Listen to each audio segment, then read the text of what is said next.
Now, Melvin was like most storybook children. He had no friends, and his parents totally ignored him.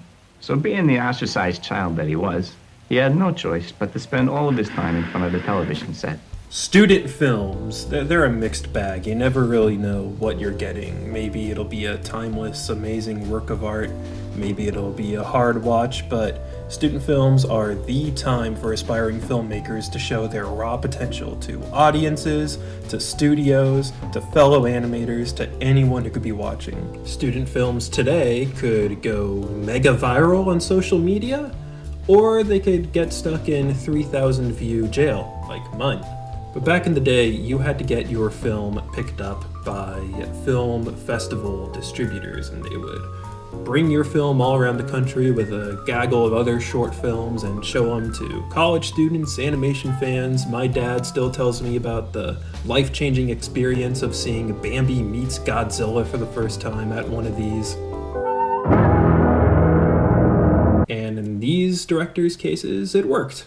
I've admired Pixar's film directors my entire life, and as a young or old animation fan, you know them, you see them in all the behind-the-scenes featurettes and making-of documentaries and interviews. And to you, they're the pinnacle of creativity and leadership and of animated excellence. They're role models that inspired many of us to pursue a career in animation, myself included. But behind those behind-the-scenes looks and on-camera personas, these great directors, accepting Oscars on the Dolby stage in tuxedos, they were teens once too, and they were also inspired by the animation greats that came before them to pursue animation as a career. Many of them attended CalArts and other art schools offering similar animation courses, and even if they never got the chance to direct in their life, well, school was going to give them a taste of it. So today I'll be highlighting some of the student films I can find that were made by some of the future Pixar greats, the directors, writers, artists, story men and women. I'll show a clip from each short, give you time to guess who could have done it, and then reveal it and analyze it. I think it could be fun. And we'll see what in their young work will foreshadow what would come in their future movies, their stories, tone, messages, art styles, some of the seeds planted early on. And I hope that in the end, I can highlight that regardless of your roots, or however humble your early projects or current abilities or access to technology or art guides or teaching is, you too could wear a tuxedo one day. Our first film is Winter from 1988.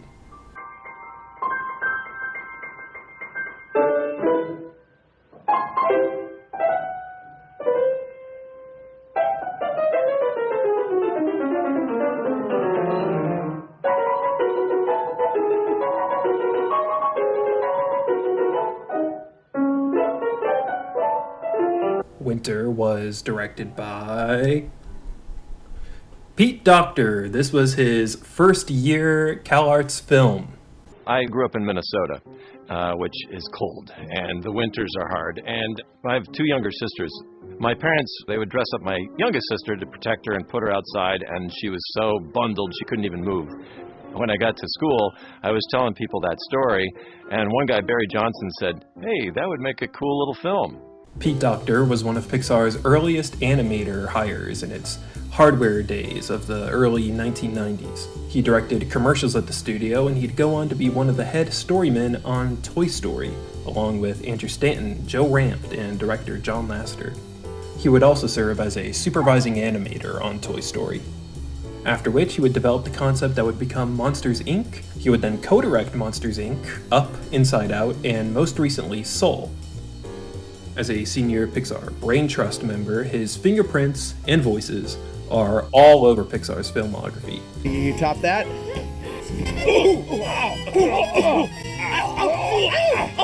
And since 2018, he has served as Pixar's Chief Creative Officer, overseeing all creative projects and representing the studio publicly. This is a big role, and Docter's creative contributions have made him one of the most iconic and recognized figures in all of animation history. But don't forget, it started here.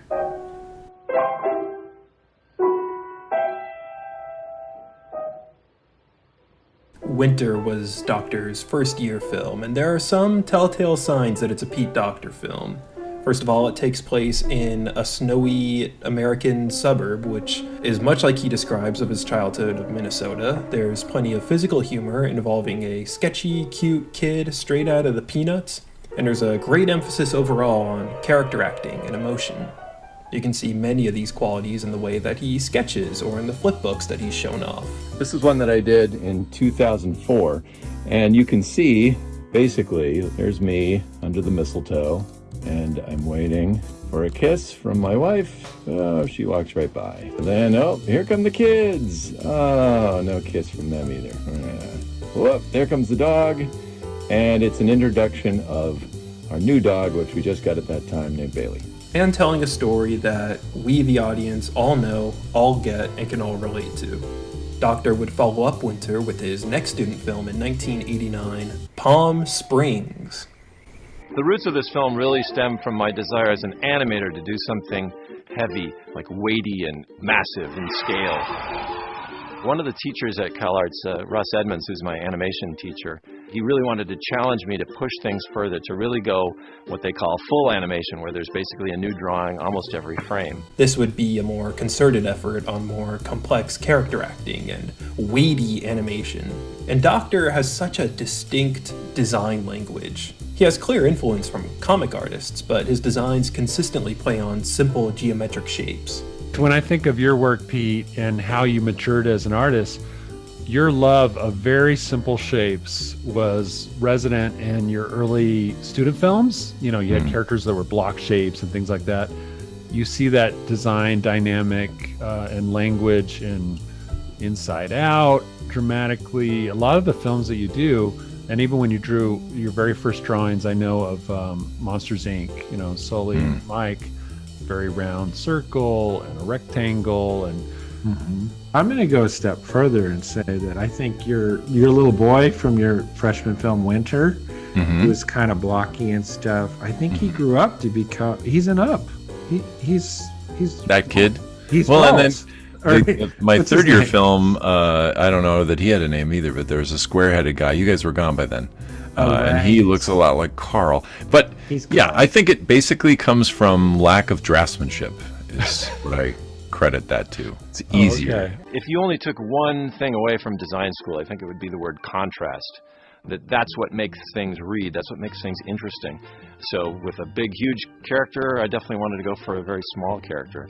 Docter also has a very strong use of color that's reminiscent of mid-century artists like Mary Blair and John Hubley. The short follows a Tyrannosaurus Rex, this great predator, but he turns out to be a sweetheart. Were you scared? Tell me honestly. And this caveman comes out and starts yelling at him. It's adorable. Hey, what are you doing? Get off that palm tree. That's my palm tree. You're supposed to do that. Get down. I also knew that I wanted to find some foil for him, and I thought, oh, caveman, even though I know they didn't live at the same time, okay. The scale difference seemed really interesting. The animation is very goofy, very alive, and you can see why he'd be chosen to be supervising animator on Toy Story. Look at how all these characters move. Look at these poses that he's able to pull. Docter's humor is wacky, wholesome, and empathetic. Go on. Get down this instant. I was pleased with the response it got at the acting moments, but it didn't really speak to anything bigger than what was on the screen. And I think walking away from that, I felt like, okay, I really want to dig deeper next time and find something that's got something to speak to people on another level. Pete Docter's third and final student film would be from 1990, and it is called Next Door, and to me, this is the most Pete Docter out of any of these three films.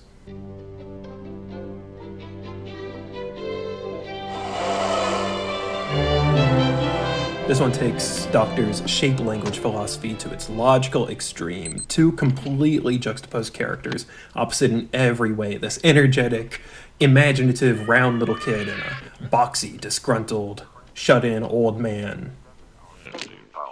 Information that's timely.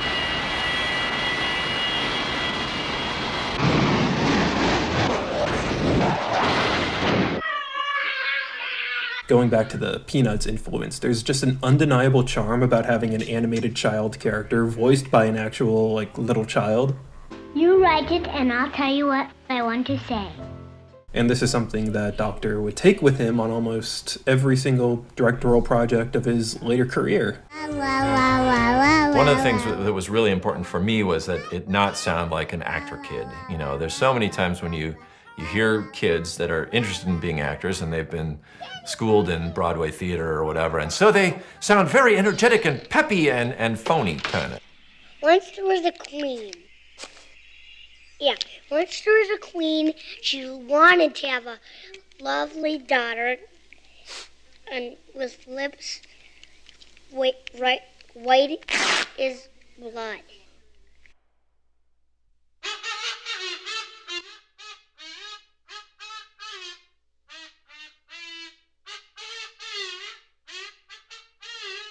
Simple, subtle moments that make you think are a hallmark of Pete Docter's work.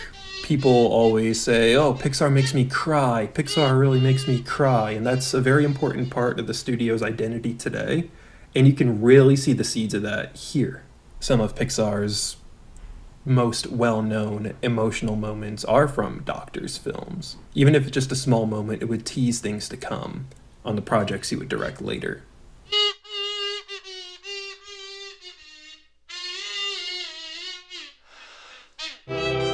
I get students that come in and they're not the best draftsmen in the class, right? Mm-hmm. And I start telling them about Pete Docter and how I went to school with him. What I noticed right away was, no, wait, Pete thinks about his projects. It's not all about drawing. That concept. It's about character. I mean, that's we thought going to Disney and things like that, it was about drawing, right? Mm-hmm. We loved Milk Call. We loved, all the 9 Men, and we thought that's what animation and the heart of being a great animator was that you're a great draftsman. And then here comes Pete, one of our peers, and he just churns out a really charming movie after another. Great stories, great with characters. These very simple characters, and you're still really doing that today.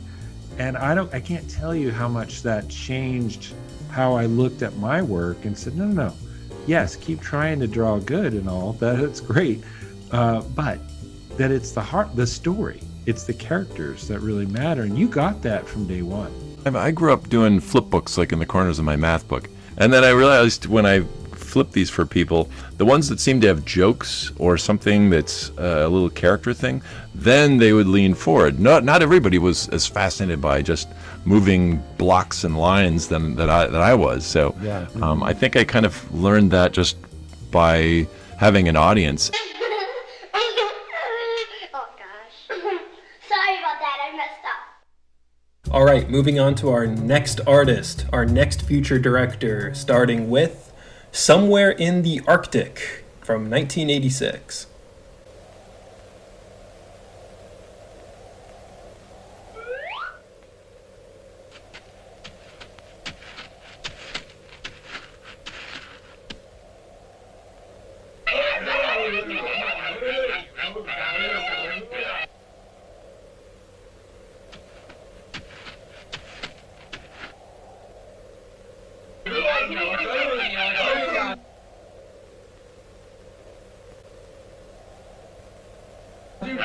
Somewhere in the Arctic was directed by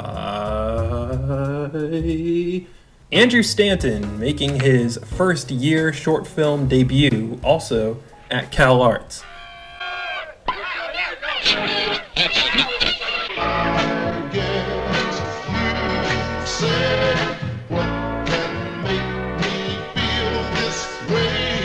Andrew Stanton, similar to Pete Docter, was a very early hire at Pixar as an animator who would spend years directing commercials and would become one of the core writers and story artists on Toy Story. And it's this experience on Toy Story that would get Andrew Stanton hooked on writing. He would go on to co-write the following 4 Pixar movies and spend years honing his craft any way that he can. He would co-direct A Bug's Life, Finding Nemo, Finding Dory, and solo direct what many consider to be his best work, WALL-E, which actually started as a Pete Docter idea.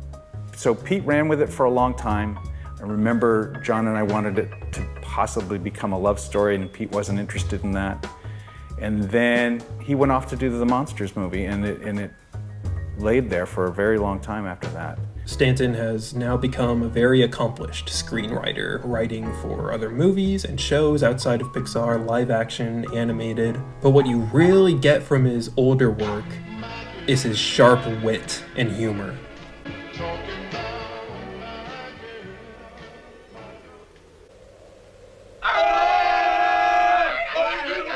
Somewhere in the Arctic constrains itself to one shot and one line on a white page. A lot of comedy can be had there. A group of hunters chases a polar bear who is always outsmarting them, and over the course of the short, it just gets more and more ridiculous.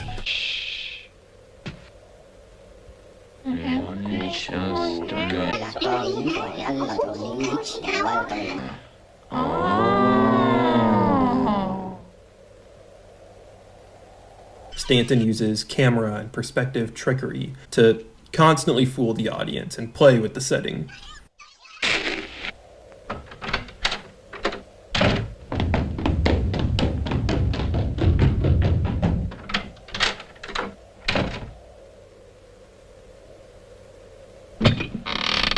Stanton's always thinking, even this early on, outside the box and how to take a story and twist it in a way that an audience isn't expecting, to subvert the audience's expectations entirely.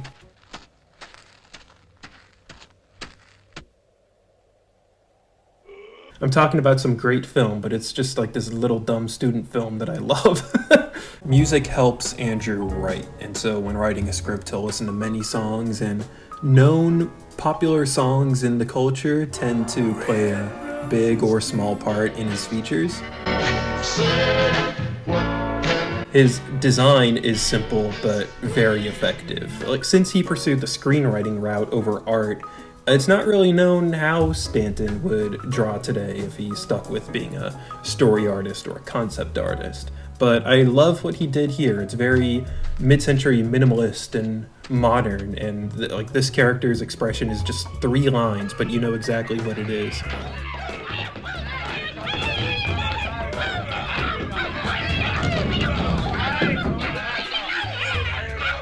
And look at the dumb smile on that polar bear.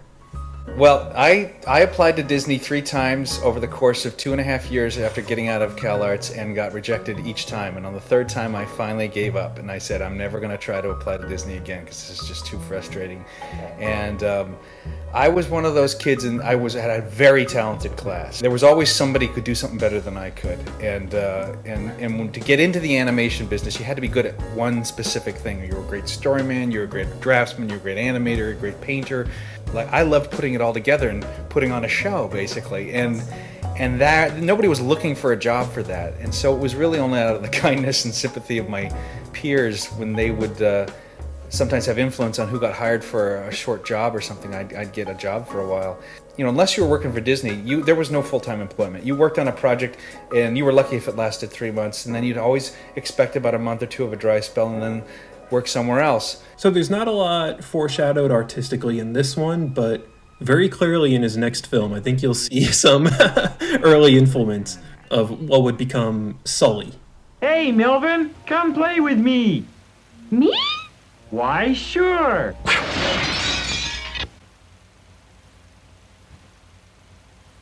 In design, this guy's nothing like Sully. You can look like a monster, but you don't have to act like a monster. Stanton's following student film would be A Story from 1987. Excuse me. This is a story about a little boy named Melvin. Now, one day while Melvin was watching his favorite TV show, a funny thing happened. Side note, I've had "I'm so happy to be here, I'm so happy to be here" stuck in my head for years. Thanks, Andrew. This is more wacky subversion. It takes inspiration from children's books and children's TV with the fairy tale opening straight out of Disney, and it just completely subverts it and throws it on its head and says, "Screw you, audience." And so Melvin and Ted's adventure began. Nothing could ruin this adventure for these 2 happy campers. Except Randy, the killer clown. and his goon squad. Hey, you! Surprise. Well, this is just him having fun, and I love to watch it. It feels like an early internet cartoon or something like on Newgrounds. The humor in Pixar's commercials and early films makes a lot more sense when you watch Andrew Stanton's student films.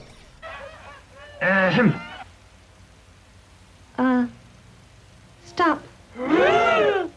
This, of course, pissed Randy off. Why, you rats and frackin'. In this day, and especially now, not a lot has changed. There's a great cynicism and angst with animators that animation could be so much more than what it is now. It's not just fairy tales, it's not just kids stuff. It could be great, and this is just a manifestation of those feelings, if I had to interpret it. The more you could pull the rug out from under audiences, the further away you pull animation from the kids' table. And that's when you get to Toy Story, right? Where it's good for the kids and the adults. Well, it looked like only a miracle could save our heroes. But there are no such things as miracles. So Randy became king and died at the age of 108, a very rich man. The end.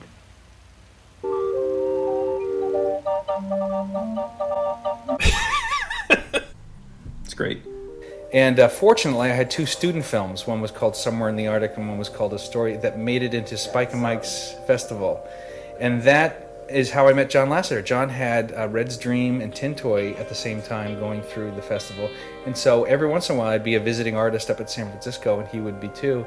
And we got to know each other. And honest to God, a year later, I'm so hand to mouth with the work and so frustrated at the work I'm getting that I'm seriously considering getting out of the business. Really? And I just married my wife. I'm about 6 months into it. I've made her move all the way to LA from New England, and she hates it in LA. And we have our first big fight, and I'm saying, look, I'm never gonna be able to move anywhere else because the only place animation exists is LA. And go to bed angry. Wake up the next morning, the phone rings out of the blue. It's John Lasseter saying, I can finally hire another animator. I've been the only animator at Pixar for years. We're finally doing commercials. I can hire somebody else. I'd like to hire you. And I said yes without even knowing the details. Moved out of the house, packed up the car. Beverly Hillbillies just went north. And it was the most, that's why I've always given 200% to this place, because it saved my career. It just completely changed my life around. It was the first job I ever got where I felt like I was hired because of who I was, not because I could hold a pencil or because I could do a job. Moving on to our next... Hold on, that door's open. Moving on to our next future director, we have Good Humor from 1979. Oh no, please don't. Yeah.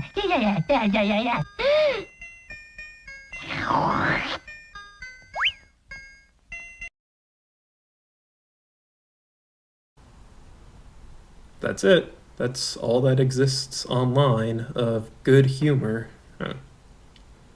I mean, maybe this is it. Maybe that's all. Yeah. Like, it is a 3-act structure in the most basic sense. Ice cream doesn't want to get eaten by clown. Ice cream escapes. Clown is sad. Get this man a movie. Get this man a budget right now. No, this is all that exists online of the partially lost student film Good Humor by the late great Joe Ranft. Joe Ranft? You can definitely see the Tim Burton influence in the way that Joe Ranft draws here. You can tell why they would be friends and collaborators.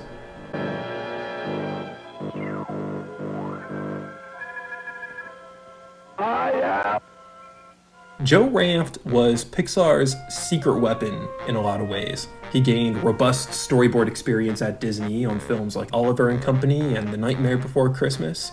He had a sharp humor, a razor-sharp focus on story and character, and he could take authority on each particular project he was a part of.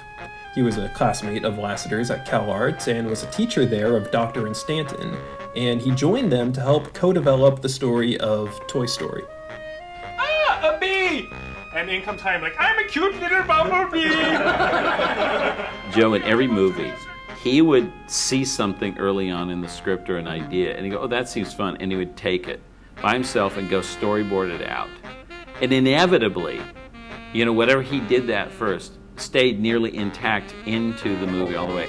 He did the children's play where all the circus bugs find out they're supposed to be warriors and kill all these grasshoppers. Merle, we have drawn a few bugs helping us fight the grasshoppers away. And Joe did so many voices. Joe was the king. He was so good at it. Here I come, flitting through the meadow. He would contribute to every Pixar film up to his death in 2005, having died in a car accident. Ranft was a very charitable man. In addition to teaching storyboarding at CalArts upon graduating, he was actually en route to volunteer at a youth camp before he perished. So he leaves behind a lasting legacy on Pixar's classic works, as well as an iconic voice legacy on Pixar's old movies. And he says, Wheezy, is that you? Hey, Woody. What are you doing up here? I thought Mom took you to get your squeaker fixed months ago. Nah, she just told him that to calm him down and then put me up here on the shelf. What's the point in prolonging the inevitable? We're all just one stitch away from here to there. Joe, you actually play the part, don't you? Yeah, I'm the part of Wheezy in the movie. In the movie. And the way Dan drew Wheezy was, I mean, to me, a big inspiration on how to play him as a voice. His final credit was co-director alongside Lasseter on Cars, which is dedicated to his memory. I would love to do a whole video on Joe Ranft because there's so much to this guy and he played such a big part in these classic Pixar movies that we know and love, but we're here to talk about student films. I'll do that in the future. Now I know what a lot of you might be thinking, especially if you're an animation student or a recent grad, is that, okay, those student films are all fine and good for the 1970s and 80s, but that's not helpful for me now. I can't, the animation industry has changed a lot since then. For one, the business is far more oversaturated. There are more animation grads and people with animation degrees than ever in an industry that can't keep up or have a job for everybody. And two, the technology has progressed so much since those films were made, right? Even if I made a film just like these, I wouldn't be nearly as successful or lucky as these men were. So, I thought it'd be neat to include a newer student film from a more modern Pixar director directing some of their newer movies, just to have a nice diversity of eras and years and stories and perspectives.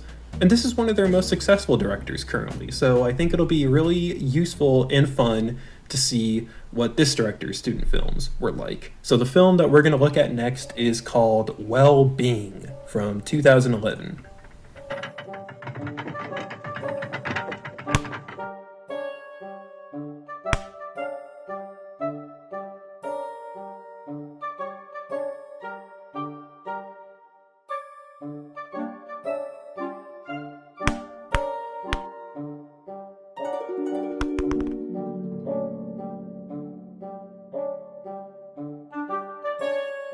Well-Being was directed by Domi Shi, who is best known for her short film Bow and for her feature film Turning Red. I feel like this is a dramatic change of pace because we're used to the cell animated comedy shorts from the 70s and 80s. This feels a lot more in line with the YouTube student thesis films that we're used to in terms of tone and design. It's animated digitally, and because of that, it has a really nice production value. It's got these painterly backgrounds and complex use of light and shadow, tools that these older directors would have killed for when they were in college. And the drawings, very expressive. That's kind of Domi Shi's hallmark, is her strong expressions and moments between characters. The character animation in this is very complex to match. There's an energetic young girl, a heavier, angrier older brother, and a giant sea serpent. There's such great variety in characters and the way they move.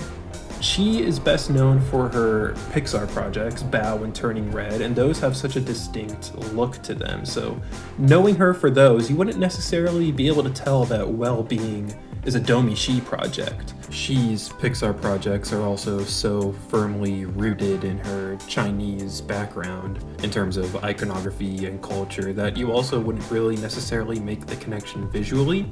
But once you look beneath the surface, how strong the story is and the sharp expressions, you can tell it's her. And that's what makes these artists so good to work with, right? Adaptability. Out of school, Domichi would storyboard on Inside Out, The Good Dinosaur, Incredibles 2, and Toy Story 4. These are very visually and tonally disparate worlds, and she was able to do all of that.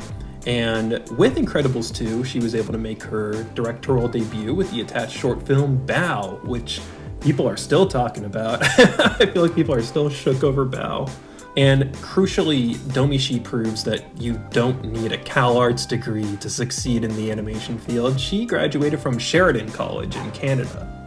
Even back in middle school and high school when I was first drawing, I was drawing for my whole life, but I think I really improved a lot in high school when I found online art communities. I joined DeviantArt. I don't know if you know what this website. It's super old school early 2000s art community where I just started posting online digital drawings, and I would get tips and advice from people, and we'd leave comments on each other's posts, and I found that community online, and then through that I found Sheridan College and the animation program there, and just being in that environment where we're all kind of sitting together, all of our desks are side by side, and we're all pulling all-nighters, animating and drawing, and just pushing each other and helping each other grow. And then coming to Pixar, it's kind of the same way, finding that community of like-minded people that are just nerdy and passionate about stuff as you.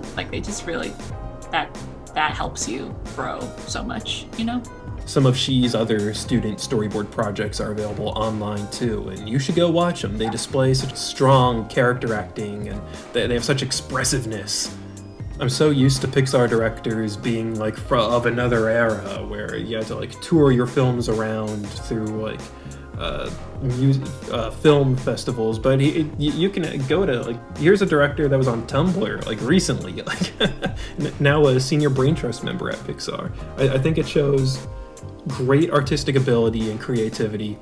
Well-being is so Pixar. I can see why they got into this. And there you have it. Those are some of the student films from some of Pixar's most well-known and renowned directors. You can see their humble origins into the films we know and love them for now. I would love for people to seek these films out, because everyone watches all the Pixar shorts, everyone watches all the Pixar features, but these are so rich and these were so fun to find and to watch that I want everyone to share these. I want to see the viewer count on all of these double. So I'll include links to what I could find in the description of this video, and would love to know your thoughts on them in the comments below. Also, if you'd like to like this video and subscribe, I'd appreciate it. I know some other people that would appreciate it. I think even you would appreciate it. So just be sure to do that. Thank you very much, and a huge shout out to my paying patron, Odd Dog Warrior. I appreciate your continued support. If anyone else would like to support me and the work I do, my Patreon link is right here and in the description below.